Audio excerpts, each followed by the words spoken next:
Eureka! The story so far. When matter, in any of its three states, gets hot, its molecules go faster and take up more space, and the solid, liquid, or gas expands. When matter gets cold, its molecules go slower and take up less space, and the solid, liquid, or gas contracts. And now, measuring temperature. Can you tell whether something is hot or cold? In that case, decide which of these three bathtubs you'd like to step into. This one, which is freezing cold, or this one, which is boiling hot, or this one, which is neither too hot nor too cold. It's an easy choice, isn't it? Well, go on. Step into the middle one. Feels just a bit too hot, doesn't it? Try the other foot. Oh, now it feels a bit too cold.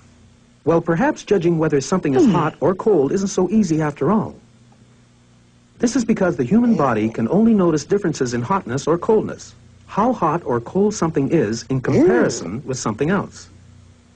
But even your own feet can't agree about how hot or cold the water in the middle bathtub is. There must be a better way to measure degree of hotness, or temperature, as we usually say.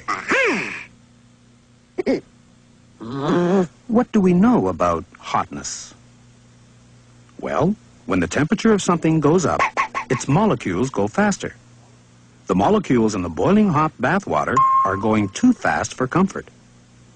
And the molecules in the freezing cold bath water are going too slowly for comfort. If we could only make sure that the molecules in the in-between bath water were going at just the right speed for the human body, you could take your bath. But how can we measure their speed? Molecules are so tiny, we can't even see them, let alone clock how fast they're going. Wait a minute. There's something else we know about hotness. It not only causes a speed up of molecules, but this speed up causes matter to expand. So we could measure molecule speed indirectly by measuring the effect of that speed, the expansion itself. And that's exactly what a Swedish scientist by the name of Anders Celsius did in 1742. He took a liquid that expands quite a bit when it gets hot, mercury, and poured it into a little tube. He then put the tube into some freezing cold water, and the mercury contracted down to here. He decided to label this freezing point of water 0 degrees Celsius. Next, he put the tube into some boiling hot water, and the mercury expanded up to here. He marked this boiling point of water 100 degrees Celsius. Now he had a means of measuring the relative speeds of molecules. In other words, the relative temperature or degree of hotness of things. Comfortable room temperature is 20 degrees. But 30 degrees is a bit too hot. And minus 20 degrees is much too cold. Celsius could even take his own temperature and find it to be about 37 degrees, which, naturally enough, is the ideal temperature for your bath water, normal body temperature.